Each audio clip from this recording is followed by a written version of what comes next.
हाँ जी, ਆਪਾਂ इस जमात ਦੇ ਵਿੱਚ ਗੱਲ ਕਰਾਂਗੇ ਧੁਨੀ ਵਿਗਿਆਨ ਤੇ ਧੁਨੀ ਵਿਉਂਤ ਵਿਗਿਆਨ ਦੀ। ਦੇਖੋ ਫਸਟ ਗ੍ਰੇਡ ਦੇ ਵਿੱਚ ਤਾਂ ਇਹ ਡਾਇਰੈਕਟ ਦੇ ਰੱਖਿਆ, ਇਹਦਾ ਟੌਪਿਕ ਦਾ ਨਾਮ ਇਸ ਤਰ੍ਹਾਂ ਹੀ ਲਿਖਿਆ ਧੁਨੀ ਵਿਗਿਆਨ ਤੇ ਧੁਨੀ ਵਿਉਂਤ ਵਿਗਿਆਨ।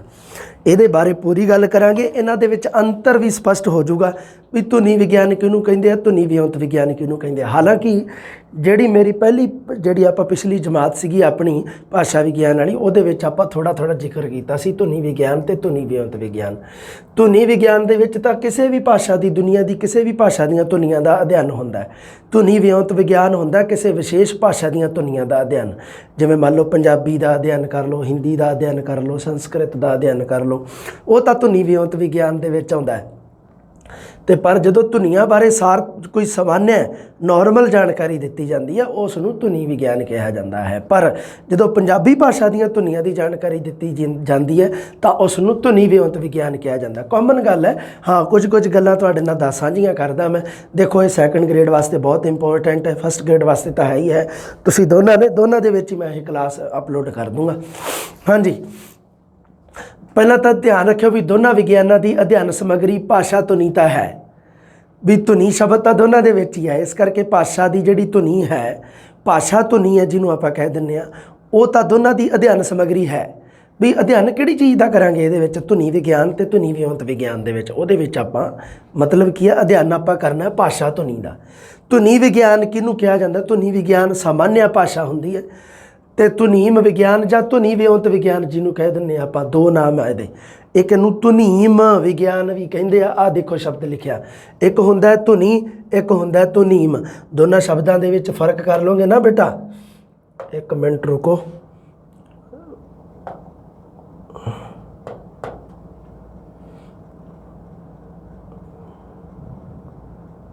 ਆਹ ਠੀਕ ਹੈ, ਹਾਂ ਚਲੋ ਆਹ ਠੀਕ ਹੈ, ਓਕੇ ਆ ਕੰਮ। ਹਾਂ ਆਹ ਦੇਖੋ, ਇੱਕ ਤਾਂ ਮੈਂ ਲਿਖਿਆ ਹੋਇਆ ਧੁਨੀ, ਇੱਕ ਲਿਖਿਆ ਹੋਇਆ ਧੁਨੀਮ। ਠੀਕ ਹੈ। ਧੁਨੀ ਵਿਗਿਆਨ ਤਾਂ ਹੁੰਦਾ ਹੈ ਸਾਮਾਨਿਆ ਭਾਸ਼ਾ ਦੇ ਬਾਰੇ ਜਾਣਕਾਰੀ, ਸਾਮਾਨਿਆ ਭਾਸ਼ਾ ਦੀ ਧੁਨੀ ਬਾਰੇ। ਧੁਨੀਮ ਵਿਗਿਆਨ ਹੁੰਦਾ ਕਿਸੇ ਭਾਸ਼ਾ ਵਿਸ਼ੇਸ਼, ਜਿਵੇਂ ਕਿ ਪੰਜਾਬੀ ਭਾਸ਼ਾ ਦੇ ਬਾਰੇ, ਪੰਜਾਬੀ ਦੀਆਂ ਧੁਨੀਆਂ ਬਾਰੇ ਜਾਣਕਾਰੀ, ਉਸ ਨੂੰ ਕਿਹਾ ਜਾਂਦਾ ਧੁਨੀਮ ਵਿਗਿਆਨ, ਜਾਂ ਇਹਦਾ ਦੂਸਰਾ ਨਾਮ ਹੈ ਧੁਨੀ ਵਿਉਂਤ ਵਿਗਿਆਨ। ਦੋਨੇ ਤੁਸੀਂ ਚੇਤੇ ਰੱਖਣੇ ਆ, ਯਾਦ ਰੱਖਣੇ ਆ। ਆ ਜਾਓ ਅੱਗੇ ਫਰਕ ਮੈਂ ਦਿੱਤਾ ਦੋਨਾਂ ਦੇ ਵਿੱਚ, ਮੈਂ ਫਰਕ ਕਰਤਾ ਸੀਗਾ। ਮੈਂ ਚਲੋ ਤੁਹਾਨੂੰ ਫਰਕ ਦੱਸ ਦੂੰਗਾ ਵੀ ਧੁਨੀ ਵਿਗਿਆਨ ਤੇ ਧੁਨੀਮ ਵਿਗਿਆਨ ਜਾਂ ਧੁਨੀ ਵਿਉਂਤ ਵਿਗਿਆਨ। ਧੁਨੀ ਵਿਉਂਤ ਵੀ ਲਿਖ ਸਕਦੇ ਹਾਂ, ਇਹਨੂੰ ਧੁਨੀ ਵਿਉਂਤ ਵਿਗਿਆਨ ਵੀ ਲਿਖਿਆ ਹੁੰਦਾ ਹੈ। ਕਿਤਾਬਾਂ ਅਲੱਗ ਹੋ ਸਕਦੀਆਂ, ਤੁਹਾਡੇ ਕੋਲੇ ਕੋਈ ਵੀ ਸ਼ਬਦ ਲਿਖਿਆ ਹੋ ਸਕਦਾ, ਮੈਂ ਸਾਰੇ ਸ਼ਬਦ ਇਕੱਠੇ ਕਰਤੇ ਆ।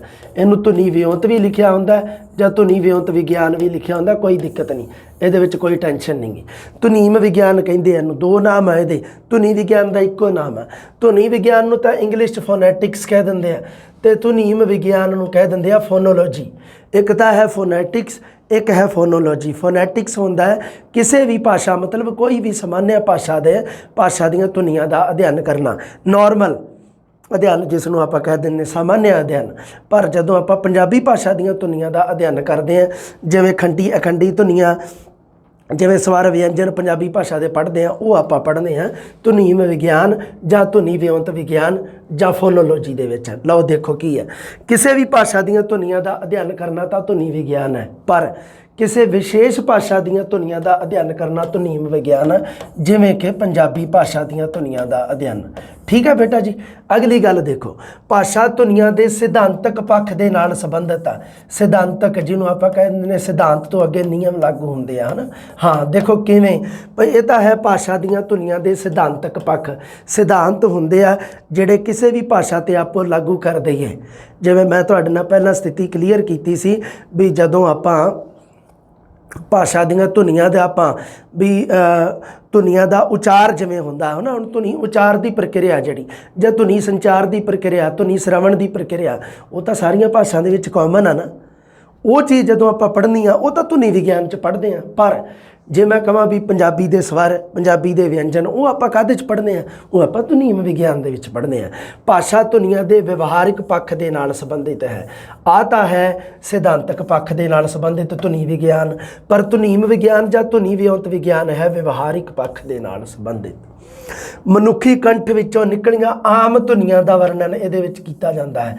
ਧੁਨੀਆਂ ਕਿੱਥੋਂ ਨਿਕਲਦੀਆਂ? ਕੰਠ ਦੇ ਵਿੱਚੋਂ। ਸੋ ਮਨੁੱਖੀ ਕੰਠ ਦੇ ਵਿੱਚੋਂ ਨਿਕਲੀਆਂ ਆਮ ਧੁਨੀਆਂ ਦਾ ਵਰਣਨ ਤਾਂ ਧੁਨੀ ਵਿਗਿਆਨ ਦੇ ਵਿੱਚ ਆਉਂਦਾ, ਪਰ ਵਿਸ਼ੇਸ਼ ਭਾਸ਼ਾ ਦੀਆਂ ਧੁਨੀਆਂ ਦਾ ਵਰਣਨ ਧੁਨੀਮ ਵਿਗਿਆਨ ਦੇ ਵਿੱਚ ਹੁੰਦਾ, ਜਿਵੇਂ ਪੰਜਾਬੀ, ਅੰਗਰੇਜ਼ੀ ਆਦਿ।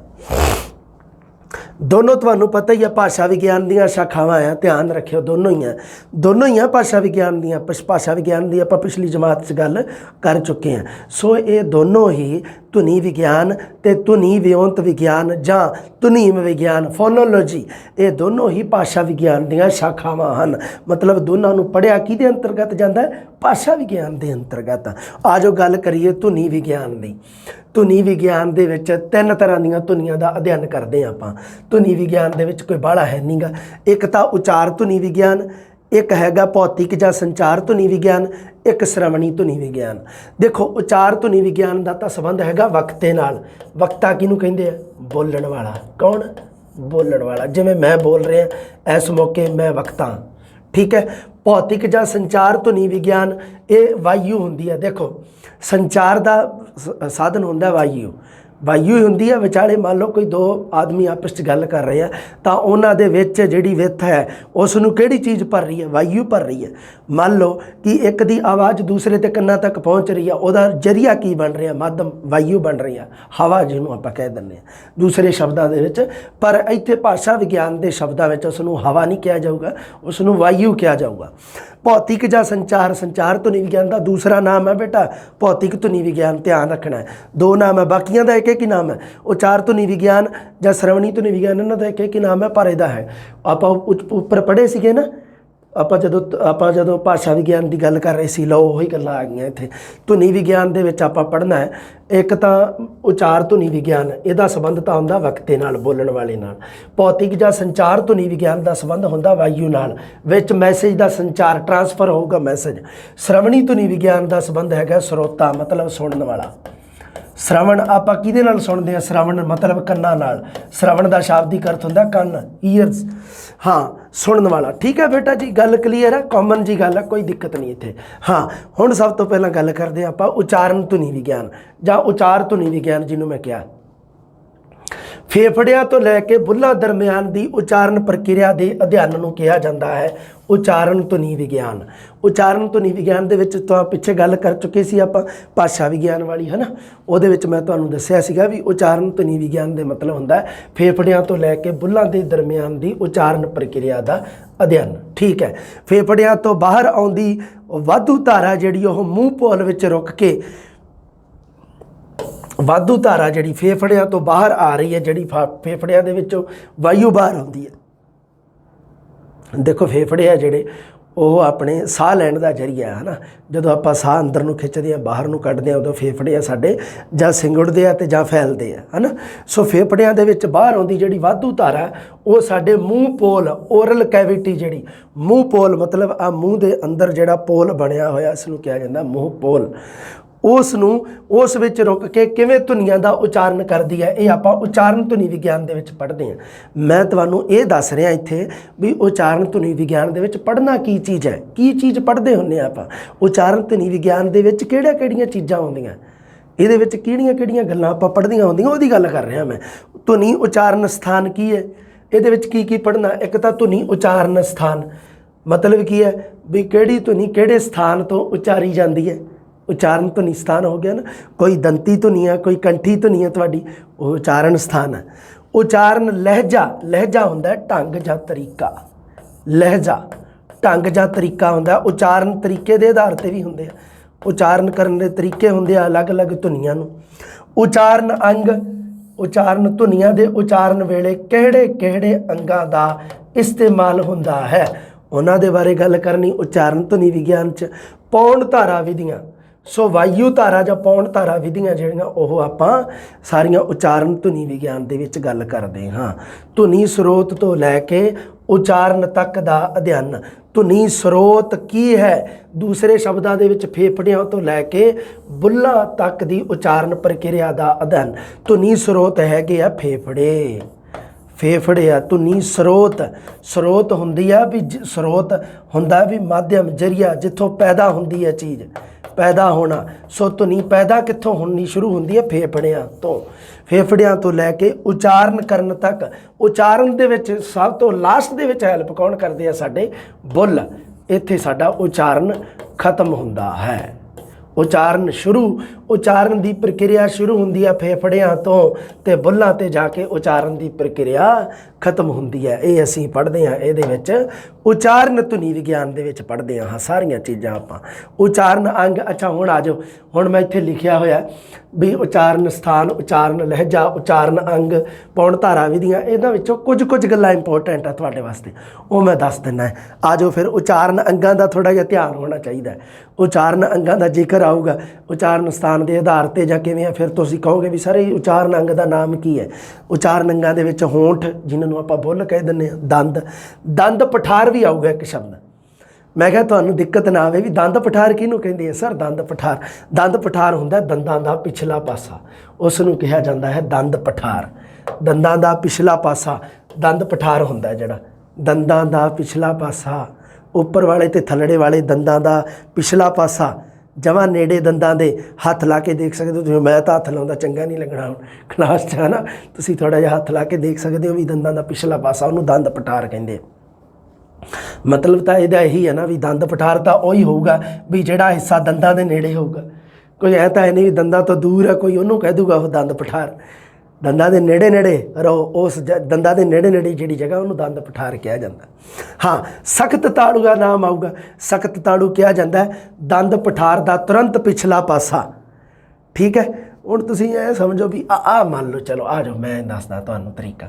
ਆਹ ਮੰਨ ਲਓ ਆਪਣੇ ਦੰਦ, ਹਾਲਾਂਕਿ ਮੈਨੂੰ ਵਧੀਆ ਬਣਾਉਣੇ ਨਹੀਂ ਆਏ, ਚਲੋ ਕੋਈ ਦਿੱਕਤ ਨਹੀਂ। ਆਹ ਦੰਦ ਮੰਨ ਲਓ, ਅਗਲੇ ਦੰਦ ਆ ਹੈ ਨਾ, ਐਵੇਂ ਥੋੜ੍ਹੇ ਜਿਹੇ ਗੋਲ ਜਿਹੇ ਆ। ਠੀਕ ਹੈ, ਆ ਅੰਦਰਲਾ ਮੂੰਹ ਆਪਣਾ, ਆਹ ਪੂਰਾ ਆ ਬੂਥਾ ਮੰਨ ਲਓ ਪੂਰਾ ਆਪਣਾ। ਠੀਕ ਹੈ, ਹਾਂ ਇਹਦੇ ਜਸਟ ਪਿਛਲਾ ਹਿੱਸਾ ਜਿਹੜਾ ਆਹ ਤਾਂ ਹੈ ਦੰਦ ਪਠਾਰ। ਇੱਥੇ ਹੈ ਜਿੱਥੋਂ ਦੰਦ ਨਿਕਲੇ ਆਪਣੇ ਦੰਦ ਪਠਾਰ।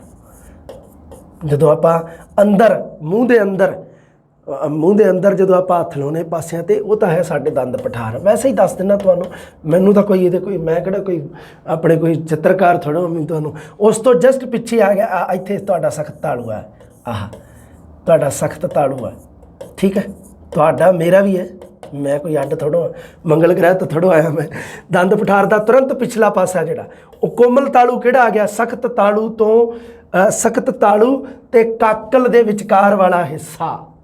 ਅੱਛਾ, ਇੱਕ ਹੈਗਾ ਕਾਕਲ, ਤਾਲੂ ਦਾ ਬਿਲਕੁਲ ਅਖੀਰਲਾ ਹਿੱਸਾ, ਉਹਨੂੰ ਕਿਹਾ ਜਾਂਦਾ ਕਾਕਲ। ਤਾਲੂ ਦਾ ਅਖੀਰਲਾ ਹਿੱਸਾ ਤੁਸੀਂ ਇੱਥੇ ਜੇ ਮੰਨ ਲਓ, ਇੱਥੇ ਜੇ ਮੰਨ ਕੇ ਚੱਲੋ, ਇੱਥੇ ਉਹ ਕਾਂਜਾ ਆ ਜਾਂਦਾ ਅਤੇ ਅੱਗੇ ਸਾਹ ਨਲੀ ਚੱਲ ਪੈਂਦੀ ਹੈ, ਐਵੇਂ ਸਮਝ ਲਓ ਤੁਸੀਂ ਇਸ ਗੱਲ ਨੂੰ, ਹੈ ਨਾ।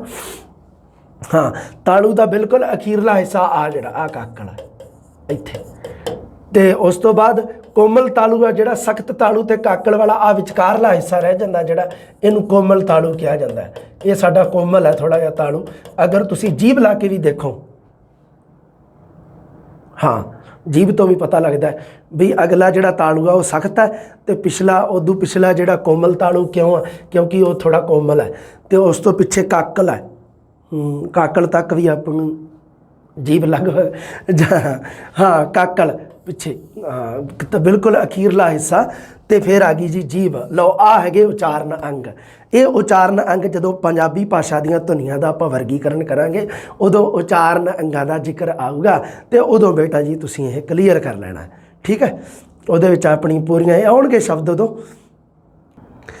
ਇਹ ਸੀ ਸਾਡੇ ਉਚਾਰਨ ਅੰਗ। ਹੁਣ ਆਪਾਂ ਗੱਲ ਕਰਦੇ ਹਾਂ, ਦੇਖੋ ਉਚਾਰਨ ਦੀ ਦ੍ਰਿਸ਼ਟੀ ਤੋਂ ਜੀਭ ਦੁਆਰਾ ਉਚਰਿਤ ਧੁਨੀਆਂ ਨੂੰ 3 ਹਿੱਸਿਆਂ ਦੇ ਵਿੱਚ ਵੰਡਿਆ ਜਾਂਦਾ ਹੈ। ਦੇਖੋ ਉਚਾਰਨ ਦ੍ਰਿਸ਼ਟੀ ਤੋਂ ਜੀਭ ਜਿਹੜੀ ਹੈ ਉਹ 3 ਤਰੀਕੇ ਨਾਲ ਧੁਨੀਆਂ ਦਾ ਉਚਾਰਨ ਕਰਦੀ ਹੈ। ਉਚਾਰਨ ਦ੍ਰਿਸ਼ਟੀ ਤੋਂ ਜੀਭ ਹੈ ਜਿਹੜੀ ਉਹ 3 ਤਰੀਕੇ ਨਾਲ 3 ਹਿੱਸਿਆਂ ਦੇ ਵਿੱਚ ਇਸ ਕਰਕੇ ਇਹਨੂੰ ਵੰਡਿਆ ਗਿਆ। ਅਗਲੇ ਪਾਸੇ ਦੁਆਰਾ ਦੰਤੀ ਅਤੇ ਦੰਦ ਪਠਾਰੀ। ਜਦੋਂ ਤਾਂ ਧੁਨੀਆਂ ਦੇ ਉਚਾਰਨ ਵੇਲੇ ਜੀਭ ਦਾ ਅਗਲਾ ਪਾਸਾ ਜ਼ਿਆਦਾ ਕੰਮ ਕਰੇ। ਜੀਭ 3 ਹਿੱਸਿਆਂ ਦੇ ਵਿੱਚ ਹੁੰਦੀ ਹੈ, ਇੱਕ ਅਗਲਾ ਪਾਸਾ, ਇੱਕ ਵਿਚਕਾਰਲਾ, ਇੱਕ ਜੀਭ ਦਾ ਪਿਛਲਾ ਪਾਸਾ। 3 ਹਿੱਸਿਆਂ 'ਚ ਵੰਡੀ ਹੋਈ ਹੈ। ਇਸ ਕਰਕੇ 3 ਹੀ ਤਰੀਕਿਆਂ ਨਾਲ ਜੀਭ ਤੋਂ ਕੰਮ ਲਿਆ ਜਾਂਦਾ ਹੈ। ਉਹਨੂੰ ਕਿਹਾ ਜਾਂਦਾ ਉਚਾਰਨ ਦ੍ਰਿਸ਼ਟੀ। ਅਗਲਾ ਜਦੋਂ ਜੀਭ ਦੇ ਅਗਲੇ ਪਾਸੇ ਦੁਆਰਾ ਕੋਈ ਧੁਨੀ ਆਪਾਂ ਧੁਨੀ ਦਾ ਉਚਾਰਨ ਕਰਦੇ ਹਾਂ ਤਾਂ ਉਹ ਦੰਤੀ ਅਤੇ ਦੰਦ ਪਠਾਰੀ ਧੁਨੀ ਉਸ ਨੂੰ ਕਿਹਾ ਜਾਂਦਾ ਹੈ। ਦੰਤੀ ਧੁਨੀਆਂ ਜਿਹੜੀਆਂ ਆਪਾਂ ਜਦੋਂ ਪੜ੍ਹਦੇ ਹਾਂ ਆਪਾਂ ਸਾਡੀਆਂ ਤ ਥ ਦ ਇਹਦੇ ਵਿੱਚ ਤੁਸੀਂ ਬੋਲੋਗੇ ਜਦੋਂ ਇਹਨੂੰ ਤ ਥ ਦ ਤ ਤਾਂ ਇਹ ਧੁਨੀਆਂ ਦੇ ਵਿੱਚ ਜੀਭ ਦਾ ਅਗਲਾ ਪਾਸਾ ਯੂਜ ਕੀਤਾ ਜਾ ਰਿਹਾ, ਇਸ ਕਰਕੇ ਇਸ ਨੂੰ ਕਿਹਾ ਜਾਂਦਾ ਹੈ ਦੰਤੀ। ਵਿਚਕਾਰਲੇ ਹਿੱਸੇ ਦੁਆਰਾ ਤਾਲਵੀ ਧੁਨੀਆਂ ਦੀ ਧੁਨੀਆਂ ਜਿਹੜੀਆਂ ਉਹ ਪੈਦਾ ਹੁੰਦੀਆਂ ਜਦੋਂ ਜੀਭ ਦਾ ਵਿਚਕਾਰਲਾ ਹਿੱਸਾ। ਲਓ ਹੁਣ ਤੁਸੀਂ ਤਾਲਵੀ ਧੁਨੀਆਂ ਦੇ ਜਿਹੜੀਆਂ ਉਹ ਆਪਣੇ ਬੋਲ ਕੇ ਦੇਖ ਲਓ। ਤਾਲਵੀ ਪਿਛਲੇ ਹਿੱਸੇ ਦੁਆਰਾ ਕੰਠੀ ਜਾਂ ਕੋਮਲ ਤਾਲਵੀ। ਕੰਠੀ ਧੁਨੀਆਂ ਜਦੋਂ ਜੀਭ ਦਾ ਪਿਛਲਾ ਹਿੱਸਾ ਜ਼ਿਆਦਾ ਕੰਮ ਕਰੇ, ਜੀਭ ਦਾ ਪਿਛਲਾ ਹਿੱਸਾ ਕ ਖ ਗ ਕ, ਤੁਸੀਂ ਦੇਖੋ ਬੋਲ ਕੇ ਤਾਂ ਜੀਭ ਦਾ ਪਿਛਲਾ ਹਿੱਸਾ ਪਿਛਲੇ ਤਾਲੂਆਂ ਨੂੰ ਟੱਚ ਕਰ ਰਿਹਾ, ਤਾਂ ਇਹ ਟੱਚ ਕਰ ਰਿਹਾ, ਇਸ ਦਾ ਮਤਲਬ ਉਸ ਨੂੰ ਕੰਠੀ ਜਾਂ ਕੋਮਲ ਤਾਲਵੀ। ਮਤਲਬ ਕਿਉਂਕਿ ਉਸ ਨੂੰ ਕੰਠੀ ਜਾਂ ਕੋਮਲ ਤਾਲਵੀ ਕਿਉਂ ਕਹਿੰਦੇ ਆ? ਕਿਉਂਕਿ ਜੀਭ ਦਾ ਪਿਛਲਾ ਹਿੱਸਾ ਕੋਮਲ ਤਾਲਵੇ ਨਾਲ ਉਹ ਟੱਚ ਕਰ ਰਿਹਾ। ਠੀਕ ਹੈ, ਇਹ ਕਾਮਨ ਜਿਹੀਆਂ ਗੱਲਾਂ। ਇਹ ਜਿਹੜਾ ਧੁਨੀਆਂ ਦਾ ਵਰਗੀਕਰਨ ਸੀਗਾ ਕੰਠੀ ਤਾਲਵੀ, ਇਹ ਆਪਾਂ ਰੀਟ ਦੇ ਵਿੱਚ ਪੜ੍ਹ ਚੁੱਕੇ ਹਾਂ। YouTube 'ਤੇ ਮੇਰੀ ਵੀਡੀਓ ਵੀ ਪਈ ਹੈ ਬਕਾਇਦਾ, ਉਹ ਤੁਸੀਂ ਦੇਖ ਸਕਦੇ ਹੋ। ਉਚਾਰਨ ਪ੍ਰਕਿਰਿਆ। ਉਚਾਰਨ ਦੀ ਪ੍ਰਕਿਰਿਆ ਦੇ ਵਿੱਚ ਕੀ ਦੇਖੋ ਚੀਜ਼ਾਂ ਕੰਮ ਆਉਂਦੀਆਂ, ਇਹਦੇ ਵਿੱਚ ਆਪਾਂ ਗੱਲ ਕਰਦੇ ਹਾਂ। ਆ ਜਾਓ, ਉਚਾਰਨ ਪ੍ਰਕਿਰਿਆ। ਲਓ ਤੁਹਾਨੂੰ ਉਚਾਰਨ ਪ੍ਰਕਿਰਿਆ ਦੱਸਦੇ ਆ ਵੀ ਉਚਾਰਨ ਪ੍ਰਕਿਰਿਆ ਦੀ ਕਿਵੇਂ ਦੀ ਹੁੰਦੀ ਹੈ। ਹਾਂ, ਉਚਾਰਨ ਪ੍ਰਕਿਰਿਆ ਦੇ ਵਿੱਚ 3 ਚੀਜ਼ਾਂ ਹੁੰਦੀਆਂ। ਇੱਕ ਹੁੰਦੀ ਆ ਸਾਹ ਪ੍ਰਣਾਲੀ।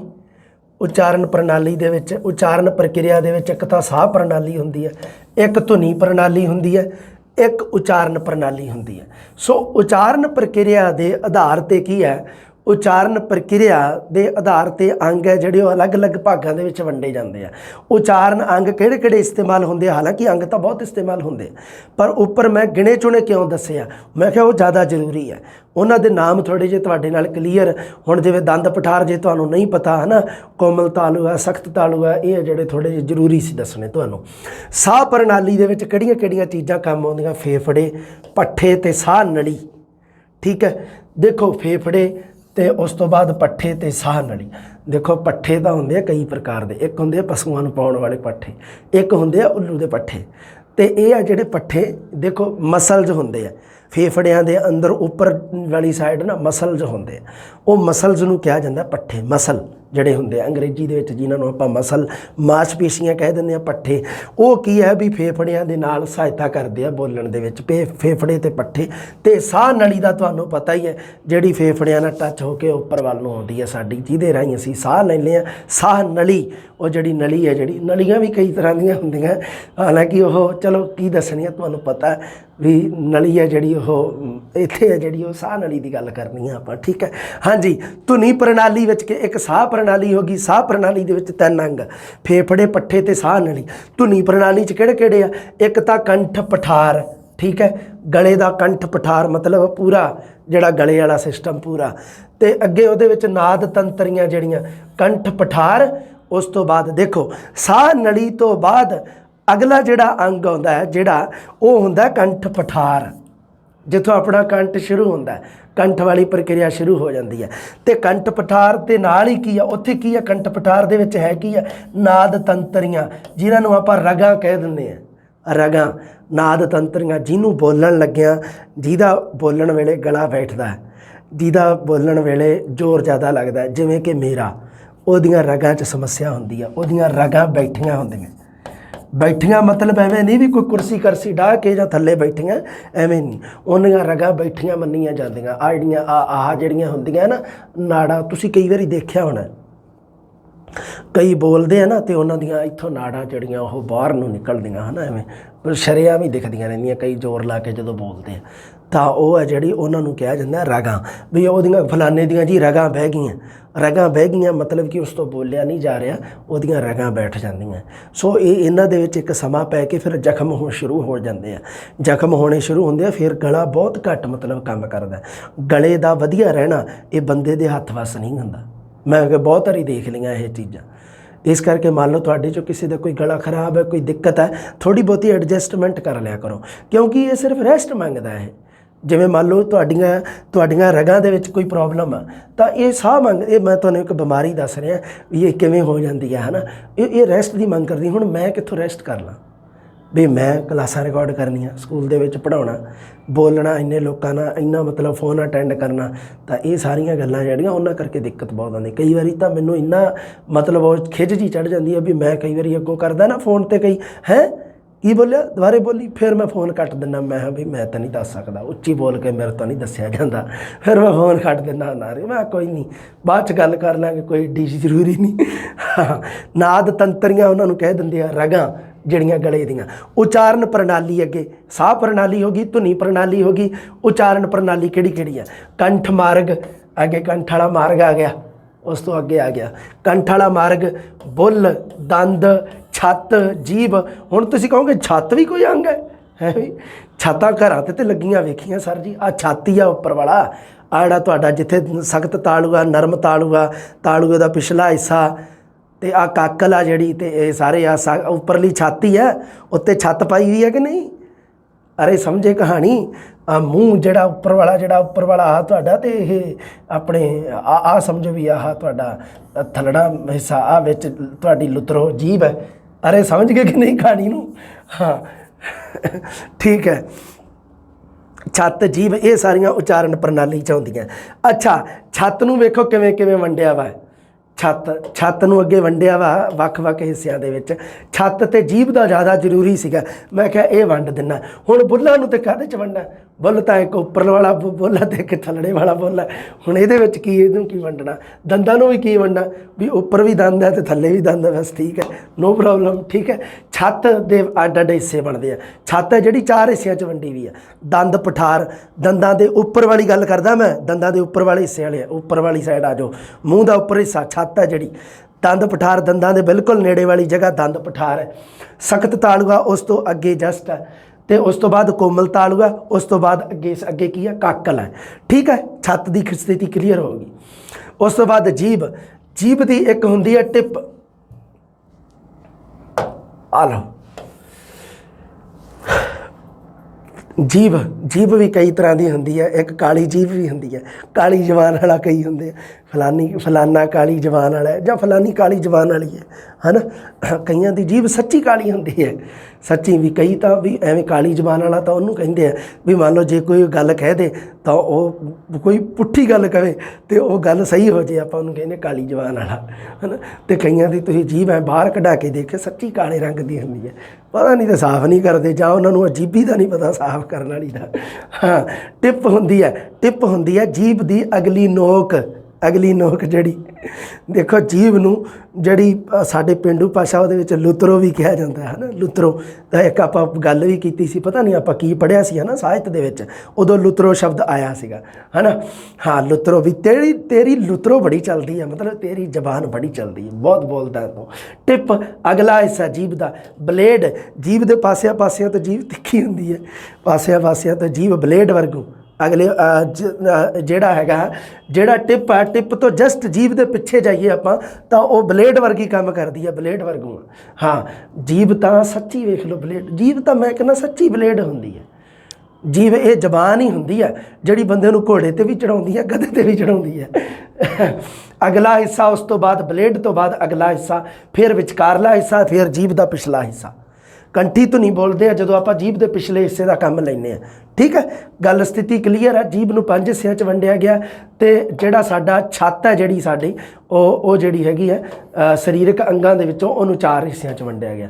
ਲਓ ਹੁਣ ਗੱਲ ਕਰਦੇ ਹਾਂ ਭਾਸ਼ਾ ਧੁਨੀਆਂ ਦੀ ਗੱਲ ਕਰਦੇ ਹਾਂ। ਹੁਣ ਆਪਾਂ ਪੜ੍ਹਦੇ ਹਾਂ ਭਾਸ਼ਾ ਧੁਨੀਆਂ ਦੀ। ਭਾਸ਼ਾ ਧੁਨੀਆਂ ਦੇ ਵਿੱਚ ਕਿਹੜੀ ਕਿਹੜੀ ਗੱਲ ਆ? ਇੱਕ ਤਾਂ ਹੈਗੀ ਹੈ ਸਵਰ, ਇੱਕ ਹੈਗੀ ਆ ਵਿਅੰਜਨ। ਅੱਛਾ, ਜੇ ਤੁਸੀਂ ਕਹੋ ਸਵਰਾਂ ਦੀ ਪਰਿਭਾਸ਼ਾ, ਵਿਅੰਜਨਾਂ ਦੀ ਪਰਿਭਾਸ਼ਾ, ਇਹ ਤੁਸੀਂ ਕਿਸੇ ਵੀ ਭਾਸ਼ਾ 'ਤੇ ਕਰ ਦੋਗੇ। ਠੀਕ ਹੈ, ਕਿਸੇ ਵੀ ਭਾਸ਼ਾ 'ਤੇ ਲਾਗੂ ਕਰ ਦੋਗੇ, ਕਲੀਅਰ ਹੈ, ਕੋਈ ਦਿੱਕਤ ਨਹੀਂ, ਹੈ ਨਾ। ਸੋ ਇਹ ਹੈ ਜਿਹੜੀ ਸਥਿਤੀ। ਹਾਂ, ਭਾਸ਼ਾ ਧੁਨੀਆਂ, ਸਵਰ ਅਤੇ ਵਿਅੰਜਨ, ਇਹਨਾਂ ਦਾ ਅੱਡ ਮੈਂ ਲਿਖਤਾ। ਦੇਖੋ ਕੰਪੈਰੀਜ਼ਨ ਦੇ ਵਿੱਚ ਸਵਰ ਆ ਜਿਹੜੇ ਉਹ ਇਕੱਲੇ ਜਾਂ ਇਕਹਿਰੇ ਉਚਾਰੇ ਜਾ ਸਕਦੇ ਹੈ, ਸਵਰ। ਠੀਕ ਹੈ, ਪਰ ਵਿਅੰਜਨ ਆ ਜਿਹੜੇ ਉਹ ਸਵਰਾਂ ਦੀ ਮਦਦ ਨਾਲ ਹੀ ਉਚਾਰੇ ਜਾ ਸਕਦੇ ਹਨ। ਸਮਝ ਲੱਗੀ? ਤੁਸੀਂ ਕਹੋਗੇ ਸਰ ਕਿਵੇਂ? ਅਗਰ ਤੁਸੀਂ ਮੰਨ ਲਓ ਵੀ ਲਓ ਜੀ ਸਿੰਘ ਸ਼ਬਦ ਤੋਂ ਹੀ ਮੈਂ ਕਹਿੰਦਾ ਵੀ ਅੱਜ ਤਾਂ ਸਿੰਘ ਹੀ ਹੋ ਜੇ। ਹਾਂ, ਚਲੋ ਮਾਨ ਸ਼ਬਦ ਲਾ ਲੈਂਦੇ ਹਾਂ, ਕਿਉਂਕਿ ਮਾਨ ਸ਼ਬਦ ਹੈ ਜਿਹੜਾ ਅੱਜ ਕੱਲ੍ਹ ਕਾਫੀ ਮਤਲਬ ਚਰਚਾ ਦੇ ਵਿੱਚ ਤੁਹਾਨੂੰ ਪਤਾ ਹੀ ਹੈ, ਅਗਰ ਤੁਸੀਂ ਪੰਜਾਬ ਦੀ ਰਾਜਨੀਤੀ ਨਾਲ ਜੁੜੇ ਹੋਏ ਆ ਤਾਂ ਮਾਨ ਸ਼ਬਦ ਹੈ ਜਿਹੜਾ ਉਹ ਬਹੁਤ ਮਹੱਤਵਪੂਰਨ ਹੈ ਨਾ। ਲਓ ਜੀ, ਮਾਨ ਸ਼ਬਦ ਹੈ ਜਿਹੜਾ, ਅਗਰ ਮੈਂ ਉਹਦੇ ਖੰਡ ਕਰਾਂ, ਅਗਰ ਮੈਂ ਇਹਦੇ ਟੋਟੇ ਕਰਾਂ ਤਾਂ ਮੈਂ ਲਿਖੂੰਗਾ ਮੈਂ ਪਲੱਸ ਐ ਦੇ ਨਾਲ ਕਰਨਾ ਆ ਪਲੱਸ ਨਾ ਪਲੱਸ ਐ ਮਾਨ। ਲਓ ਜੀ, ਐਵੇਂ ਲਿਖਿਆ ਜਾਊਗਾ ਇਹ, ਠੀਕ ਹੈ। ਹੁਣ ਦੇਖ ਲਓ ਤੁਸੀਂ ਵੀ ਵਿਅੰਜਨ ਆ ਜਿਹੜੇ ਉਹ ਸਵਰਾਂ ਦੀ ਮਦਦ ਨਾਲ ਹੀ ਉਚਾਰੇ ਜਾ ਸਕਦੇ ਹਨ। ਆਹ ਦੇਖ ਲਓ, ਅਗਰ ਆ ਵਿਅੰਜਨ ਕੱਲਾ ਨਹੀਂ ਆਊਗਾ, ਇਹਦੇ ਨਾਲ ਇੱਕ ਸਵਰ ਆਊਗਾ। ਆ ਵਿਅੰਜਨ ਜਿਹੜਾ ਇਹਦੇ ਨਾਲ ਇੱਕ ਸਵਰ ਆਊਗਾ। ਕੁਝ ਸਥਿਤੀਆਂ ਦੇ ਵਿੱਚ ਕੀ ਹੈ ਵੀ ਕੁਝ ਸਥਿਤੀਆਂ ਦੇ ਵਿੱਚ ਨਹੀਂ ਆਉਂਦੇ, ਵੀ ਜਿਵੇਂ ਕਈ ਉਹ ਸੰਧੀ ਵਾਲੀ ਸਥਿਤੀ ਹੁੰਦੀ ਹੈ ਨਾ, ਉਹਦੇ ਵਿੱਚ ਆਪਾਂ ਵੇਖਾਂਗੇ ਉਹ ਨਹੀਂ ਆਉਂਦੇ ਹੁੰਦੇ। ਉਹਦਾ ਇੱਕ ਰੂਲ ਹੁੰਦਾ ਹੈ, ਕਿਉਂਕਿ ਬਹੁਤ ਸਾਰੇ ਤੁਸੀਂ ਇਸ ਤਰ੍ਹਾਂ ਦੇ ਉਦਾਹਰਣ ਵਿਆਕਰਨਾਂ ਦੇ ਵਿੱਚ ਦੇਖ ਸਕਦੇ ਹੋ ਵੀ ਜਿਹਦੇ ਵਿੱਚ ਦੋ ਵਿਅੰਜਨ ਇਕੱਠੇ ਲਿਖ ਦਿੱਤੇ ਜਾਂਦੇ ਆ। ਦੋ ਵਿਅੰਜਨ ਇਕੱਠੇ ਲਿਖਤੇ ਤੇ ਇਸ ਤਰ੍ਹਾਂ ਕਰਕੇ ਵੀ ਹੁਣ ਮੈਂ ਇੱਥੇ ਇੱਕ ਵਿਅੰਜਨ ਇੱਕ ਸਵਰ, ਇੱਕ ਵਿਅੰਜਨ ਇੱਕ ਸਵਰ ਲਿਖਿਆ, ਪਰ ਕਈ ਸਥਿਤੀਆਂ ਦੇ ਵਿੱਚ ਦੋ ਇਕੱਠੇ ਵਿਅੰਜਨ ਆ ਜਾਂਦੇ ਆ। ਉਦੋਂ ਤੁਹਾਡਾ ਸਵਾਲ ਇਹ ਹੋ ਸਕਦਾ ਵੀ ਸਰ ਜੀ ਆਹ ਵਿਅੰਜਨ ਤਾਂ ਇਕੱਲਾ ਹੀ ਬੋਲਿਆ ਗਿਆ, ਉਹਦੀ ਵੀ ਇੱਕ ਰੂਲ ਹੁੰਦਾ, ਉਹਦਾ ਵੀ ਇੱਕ ਸਥਿਤੀ ਹੁੰਦੀ ਹੈ। ਫਿਲਹਾਲ ਇੱਥੇ ਤੁਸੀਂ ਗੱਲ ਕਲੀਅਰ ਰੱਖਣੀ ਹੈ ਵੀ ਸਵਰ ਆ ਜਿਹੜੇ ਉਹ ਇਕੱਲੇ ਜਾਂ ਇਕਹਿਰੇ ਉਚਾਰੇ ਜਾ ਸਕਦੇ ਆ, ਠੀਕ ਹੈ। ਹੁਣ ਜਿਵੇਂ ਮੰਨ ਲਓ ਤੁਸੀਂ ਅੱਖ ਸ਼ਬਦ ਲਿਖਿਆ, ਠੀਕ ਹੈ। ਸੋ ਇਹਦੇ ਵਿੱਚ ਕੀ ਆ, ਐ ਜਿਹੜਾ ਹੈਗਾ ਉਹ ਸਵਰ ਹੈ, ਠੀਕ ਹੈ। ਐ ਆਪਣਾ ਪੰਜਾਬੀ ਦਾ ਸਵਰ ਹੈ ਤੇ ਇਹ ਸਵਰ ਆ ਜਿਹੜਾ ਇਹ ਇਕੱਲਾ ਹੀ ਉਚਾਰਿਆ ਜਾ ਰਿਹਾ ਹੈ। ਖੈ ਇਕੱਲਾ ਨਹੀਂ ਉਚਾਰਿਆ ਜਾ ਰਿਹਾ, ਖੈ ਦੇ ਨਾਲ ਆ ਉਚਾਰਿਆ ਜਾ ਰਿਹਾ ਹੈ। ਖੈ ਵਿਅੰਜਨ ਇਕੱਲਾ ਨਹੀਂ ਉਚਾਰਿਆ ਜਾ ਰਿਹਾ, ਪਰ ਸਵਰ ਆ ਜਿਹੜਾ ਉਹ ਇਕੱਲਾ ਉਚਾਰਿਆ ਜਾ ਰਿਹਾ। ਦੇਖ ਲਓ ਤੁਸੀਂ, ਕੋਈ ਦਿੱਕਤ ਨਹੀਂ, ਠੀਕ ਹੈ ਬੇਟਾ ਜੀ। ਹੁਣ ਅੱਗੇ ਦੇਖੋ, ਅਗਲੀ ਸਥਿਤੀ ਦੇ ਵਿੱਚ ਸਵਰ ਹੈ ਜਿਹੜਾ ਅਗਰ ਆ ਜੇ ਵੀ ਸਵਰ ਹੈ, ਸਵਾਧੀਨ ਧੁਨੀਆਂ ਹੈ, ਪ੍ਰਾਧੀਨ ਧੁਨੀਆਂ ਹੈ, ਜਾਂ ਦੋਨੋਂ ਹੀ ਨੇ ਜਾਂ ਦੋਨਾਂ ਵਿੱਚੋਂ ਕੋਈ ਨਹੀਂ, ਇਹ ਪ੍ਰਸ਼ਨ ਬਹੁਤ ਔਖਾ ਬਣਦਾ। ਹੁਣ ਇੱਥੇ ਆ ਤਾਂ ਆਪਾਂ ਨੂੰ ਪਤਾ ਵੀ ਇਕੱਲੇ ਜਾਂ ਇਕਹਿਰੇ ਉਚਾਰੇ ਜਾ ਸਕਦੇ ਆ। ਇਹਦਾ ਮਤਲਬ ਜਿਹੜਾ ਕੋਈ ਇਕੱਲਾ ਤੁਰ ਸਕਦਾ ਹੈ ਉਹ ਕੀ ਚੀਜ਼ ਹੈ, ਸਵਾਧੀਨ ਹੈ, ਉਹ ਕਿਸੇ ਦੇ ਅਧੀਨ ਨਹੀਂ ਹੈ, ਸਵਾ ਅਧੀਨ ਹੈ, ਆਪਣੇ ਆਪ ਦੇ ਅਧੀਨ ਹੀ ਹੈ। ਇੱਕ ਕਿਸੇ ਦੀ ਮਦਦ ਲੈ ਕੇ ਉਚਾਰਿਆ ਜਾ ਰਿਹਾ ਤਾਂ ਉਹ ਮਤਲਬ ਇਹ ਪਰਾਧੀਨ ਹੈ। ਕਹਿਣ ਦਾ ਮਤਲਬ ਹੈ ਸਵਰ ਆ ਜਿਹੜੇ ਉਹ ਤਾਂ ਹੈਗੇ ਆ ਸਵਾਧੀਨ ਤੇ ਵਿਅੰਜਨ ਆ ਜਿਹੜੇ ਉਹ ਹੈਗੇ ਆ ਪਰਾਧੀਨ। ਉੱਪਰ ਵਾਲੀ ਪਹਿਲੀ ਗੱਲ ਤੋਂ ਕਲੀਅਰ ਹੋ ਰਿਹਾ ਸਵਰ ਇਕੱਲੇ ਜਾਂ ਇਕਹਿਰੇ ਉਚਾਰੇ ਜਾ ਸਕਦੇ ਆ, ਇਹਦਾ ਮਤਲਬ ਸਵਾਧੀਨ ਆ, ਉਹ ਆਜ਼ਾਦ ਹੈ ਕਹਿਣ ਦਾ ਮਤਲਬ। ਪਰ ਵਿਅੰਜਨ ਸਵਰਾਂ ਦੀ ਸਹਾਇਤਾ ਨਾਲ ਉਚਾਰੇ ਜਾਂਦੇ ਆ, ਇਹਦਾ ਮਤਲਬ ਵਿਅੰਜਨ ਆ ਜਿਹੜੇ ਉਹ ਪਰਾਧੀਨ ਆ। ਕਿਹਦੇ ਅਧੀਨ ਆ, ਉਹ ਸਵਰਾਂ ਦੇ ਅਧੀਨ ਆ। ਅਗਲੀ ਗੱਲ ਦੇਖੋ, ਉਚਾਰਨ ਸਮੇਂ, ਸਵਰਾਂ ਦੇ ਉਚਾਰਨ ਸਮੇਂ ਆ ਤੁਸੀਂ ਪਰਿਭਾਸ਼ਾ ਸੁਣੀ ਹੋਣੀ ਹੈ ਵੀ ਸਵਰ ਕਿਹਨੂੰ ਕਹਿੰਦੇ ਆ, ਵੀ ਜਿਨ੍ਹਾਂ ਦੇ ਉਚਾਰਨ ਸਮੇਂ ਸਾਹ ਦੀ ਹਵਾ ਬੇਰੋਕ ਗਤੀ ਨਾਲ ਬਾਹਰ ਨਿਕਲਦੀ ਹੈ। ਬੇਰੋਕ ਮਤਲਬ ਬਿਨਾਂ ਰੁਕੇ, ਬੇਰੋਕ ਬਿਨਾਂ ਰੁਕੇ, ਬਿਨਾਂ ਰੁਕੇ ਬਾਹਰ ਨਿਕਲਦੀ ਹੈ ਤਾਂ ਉਹਨਾਂ ਨੂੰ ਕਿਹਾ ਜਾਂਦਾ ਹੈ ਸਵਰ।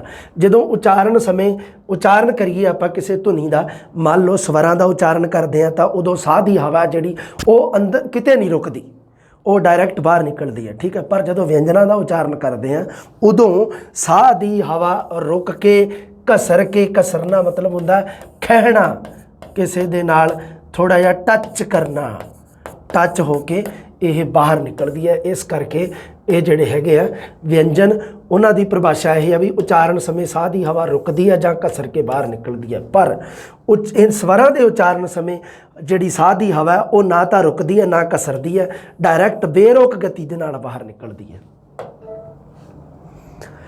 ਸਵਰ ਆ ਜਿਹੜੇ ਉਹ ਵੱਧ ਗੂੰਜਵੇਂ ਹੁੰਦੇ ਆ, ਗੂੰਜਵੇਂ, ਗੂੰਜਣਾ ਹੁੰਦਾ ਨਾ, ਗੂੰਜ ਜਿਹੜੀ गूंजना, राणा जे थप्पड़ की गूंज तुम्हें सुनाई देगी, ये थप्पड़ की गूंज, इसको ही है गूंज। बस गूंजवें जिन्हों आप कह दें सनोरस, ठीक है, गूंजवें वध, ये वध गूंजवें है, पर ये जोड़े व्यंजन है ये घट गूंजवें है, ठीक है बेटा जी, ध्यान रखना। ये जोड़े स्वर है ये मूँह के किसी खास थां तो नहीं उचारे जाते, मूँह के किसी भी खास थां तो नहीं उचारी जाते। आप जदों देखो, आप जदों धुनियां दा वर्गीकरण पढ़ते हैं तो उदों आप व्यंजना का आप वेखने भी विच व्यंजना नूं उचारण स्थान के उचारण लहजे के आधार पर है ना, पर स्वरां दा आप कोई बाहला नहीं पढ़ते। इस करके क्यों, क्योंकि मूँह के किसी खास खास थां तो नहीं उचारे जाते, कोई खास जगह नहीं गी इन्हां दे उचारण वास्ते। पर ਜਿਹੜੇ व्यंजन है ਉਹ ਮੂੰਹ ਦੇ ਖਾਸ ਥਾਵਾਂ ਤੋਂ ਉਚਾਰੇ ਜਾਂਦੇ ਹਨ। ਮੂੰਹ ਦੇ ਵਿੱਚ ਕਿੰਨੀਆਂ ਜਗ੍ਹਾ ਬਣੀਆਂ ਹੋਈਆਂ ਉਹਨਾਂ ਤੋਂ ਖਾਸ ਜਗ੍ਹਾ ਤੋਂ ਉਚਾਰੇ ਜਾਂਦੇ ਆ। ਕਿਸੇ ਦਾ ਸੰਬੰਧ ਤੇ ਕੰਠ ਦੇ ਨਾਲ ਜ਼ਿਆਦਾ ਹੈ, ਕਿਸੇ ਦਾ ਤਾਲੂਏ ਦੇ ਨਾਲ ਜ਼ਿਆਦਾ ਹੈ, ਕਿਸੇ ਦਾ ਦੰਦ ਪਠਾਰ ਦੇ ਨਾਲ ਜ਼ਿਆਦਾ ਹੈ, ਕਿਸੇ ਦਾ ਕੰਠ ਦੇ ਨਾਲ ਜ਼ਿਆਦਾ, ਇਹ ਸਾਰੀ ਹੈ ਨਾ। ਇਸ ਕਰਕੇ ਇਹ ਹੈ ਜਿਹੜੇ ਇਹ ਦੋਨਾਂ ਦੇ, ਲਓ ਜੀ, ਦੋਨਾਂ ਦੇ ਇਹ ਜਿਹੜੀ ਦੋਨਾਂ ਦੀ ਤੁਲਨਾ ਇਹ ਹੈ ਜਿਹੜੀ ਹੋ ਗਈ ਕਲੀਅਰ। ਸਵਰ ਕਿਹਨੂੰ ਕਹਿੰਦੇ ਆ, ਵਿਅੰਜਨ ਕਿਹਨੂੰ ਕਹਿੰਦੇ ਆ। ਅਗਰ ਪ੍ਰਸ਼ਨ ਆਊਗਾ ਤਾਂ ਇਹਦੇ 'ਚੋਂ ਆਊਗਾ, ਇਹਦੇ 'ਚੋਂ ਬਾਹਰ ਨਹੀਂ ਜਾਊਗਾ। ਸਥਿਤੀ ਕਲੀਅਰ ਕਰ ਲਓ। ਹੁਣ ਆ ਜਾਓ ਜੀ ਧੁਨੀ ਵਿਉਂਤ 'ਤੇ। ਹੁਣ ਆਪਾਂ ਧੁਨੀ ਵਿਗਿਆਨ ਪੜ੍ਹ ਚੁੱਕੇ ਹਾਂ। ਸਵਰ ਅਤੇ ਵਿਅੰਜਨਾਂ ਨੂੰ, ਵਿਅੰਜਨਾਂ ਦੀ ਪਰਿਭਾਸ਼ਾ, ਸਵਰ ਅਤੇ ਵਿਅੰਜਨ ਆ ਜਿਹੜੇ ਧੁਨੀ ਵਿਗਿਆਨ ਦੇ ਵਿੱਚ ਪੜ੍ਹੇ ਜਾਂਦੇ ਆ। ਪਰ ਜਦੋਂ ਆਪਾਂ ਪੜ੍ਹਦੇ ਹਾਂ ਖੰਡੀ ਅਤੇ ਅਖੰਡੀ ਧੁਨੀਆਂ, ਉਹਨਾਂ ਨੂੰ ਧੁਨੀ ਵਿਉਂਤ ਵਿਗਿਆਨ ਦੇ ਵਿੱਚ ਪੜ੍ਹਿਆ ਜਾਂਦਾ ਹੈ। ਸਵਰ ਅਤੇ ਵਿਅੰਜਨਾਂ ਦੀ ਆਮ ਪਰਿਭਾਸ਼ਾ ਹੈ। ਹੁਣ ਇਹ ਆ ਜਿਹੜੀ, ਇਹ ਕਿਸੇ ਵੀ ਭਾਸ਼ਾ 'ਤੇ ਲਾਗੂ ਕਰ ਦਿਓ। ਹਿੰਦੀ ਭਾਸ਼ਾ ਦੇ ਵਿੱਚ ਵੀ ਆਹੀ ਚੀਜ਼ ਹੈ, ਪੰਜਾਬੀ ਭਾਸ਼ਾ ਦੇ ਵਿੱਚ ਤਾਂ ਹੈ ਹੀ ਹੈ, ਅੰਗਰੇਜ਼ੀ ਭਾਸ਼ਾ ਦੇ ਵਿੱਚ ਵੀ ਆਹੀ ਚੀਜ਼ ਹੈ, ਸੰਸਕ੍ਰਿਤ ਭਾਸ਼ਾ 'ਚ ਵੀ ਆਹੀ ਚੀਜ਼ ਹੈ ਵੀ ਸਵਰ ਵੀ ਐਵੇਂ ਤਾਂ ਉਚਾਰੇ ਜਾਣਗੇ, ਵਿਅੰਜਨ ਆ ਜਿਹੜੇ ਉਹਨਾਂ ਦਾ ਉਚਾਰਨ ਆ ਹੋਊਗਾ। ਆਹ ਗੱਲਾਂ ਸਵਰਾਂ 'ਤੇ ਢੁਕਣਗੀਆਂ, ਆਹ ਗੱਲਾਂ ਵਿਅੰਜਨਾਂ 'ਤੇ ਢੁਕਣਗੀਆਂ। ਇਹ ਤਾਂ ਅਸੀਂ ਕਿਸੇ ਵੀ ਭਾਸ਼ਾ ਦੀ ਗੱਲ, ਉਹਨੂੰ ਤਾਂ ਆਪਾਂ ਕਹਿ ਦਿੱਤਾ ਧੁਨੀ ਵਿਗਿਆਨ, ਜਿਹਨੂੰ ਮੈਂ ਕਿਹਾ ਸੀ ਫੋਨੈਟਿਕਸ ਅੰਗਰੇਜ਼ੀ ਦੇ ਵਿੱਚ। ਹੁਣ ਆਪਾਂ ਗੱਲ ਕਰਦੇ ਹਾਂ ਧੁਨੀ ਵਿਉਂਤ ਜਾਂ ਧੁਨੀ ਵਿਉਂਤ ਵਿਗਿਆਨ, ਹੈ ਨਾ, ਧੁਨੀਮ ਵਿਗਿਆਨ। ਇਹਦੇ ਵਿੱਚ ਪੰਜਾਬੀ ਧੁਨੀਆਂ ਦਾ ਵਰਗੀਕਰਨ ਬਾਰੇ ਆਪਾਂ ਜ਼ਿਕਰ ਕਰਾਂਗੇ। ਪੰਜਾਬੀ ਧੁਨੀਆਂ ਦੀ ਵਰਗੀਕਰਨ ਦੀ ਹੁਣ ਆਪਾਂ ਗੱਲ ਕਰਾਂਗੇ। ਅਤੇ ਇਹ ਹੈ ਜਿਹੜੀ ਕਲਾਸ, ਇਹ ਆਪਣੀ ਹੈਗੀ ਆ ਬੇਟਾ ਜੀ, ਮੈਨੂੰ ਲੱਗਦਾ ਵੀ 2nd ਗ੍ਰੇਡ ਦੇ ਵਿੱਚ ਵੀ ਆ। ਸੋ ਇਹ ਇੱਕੋ ਹੀ ਕਲਾਸ ਬਣਾਊਂਗਾ ਮੈਂ ਤੁਹਾਡੀ। ਹਾਂ ਬਿਲਕੁਲ ਸਹੀ ਹੈ। ਸੋ ਸਵਰਾਂ ਅਤੇ ਵਿਅੰਜਨਾਂ ਦੀ ਗੱਲ ਹੋ ਗਈ ਹੈ। ਇਹ ਹੈ ਜਿਹੜੀ, ਇਹ ਆਪਣੀ ਸੀਗੀ, ਇਹ ਇੱਥੋਂ ਤੱਕ 1st ਗ੍ਰੇਡ ਵਾਸਤੇ ਕਲਾਸ ਇਹ ਜ਼ਰੂਰੀ ਸੀਗੀ। ਅਤੇ ਹੁਣ ਆਹ ਜਿਹੜੀ ਧੁਨੀ ਵਿਉਂਤ ਹੈ, ਜਿਹੜੀ ਧੁਨੀ ਵਿਉਂਤ ਹੈ ਜਿਹੜੀ, ਇਹ ਦੋਨਾਂ ਦੇ ਵਿੱਚ ਹੀ ਹੈ। 2nd ਗ੍ਰੇਡ 'ਚ ਵੀ ਹੈ, 1st ਗ੍ਰੇਡ 'ਚ ਵੀ ਹੈ। ਇਸ ਕਰਕੇ ਮੈਂ ਇੱਥੋਂ ਕਲਾਸ, ਅਗਲੀ ਕਲਾਸ ਦੇ ਵਿੱਚ ਤੁਹਾਨੂੰ ਇਹ ਕਲਾਸ ਮਿਲੂਗੀ। ਠੀਕ ਹੈ ਜੀ, ਜਲਦੀ ਮਿਲਦੇ ਹਾਂ ਜੀ। ਸਤਿ ਸ੍ਰੀ ਅਕਾਲ, ਰੱਬ ਰਾਖਾ।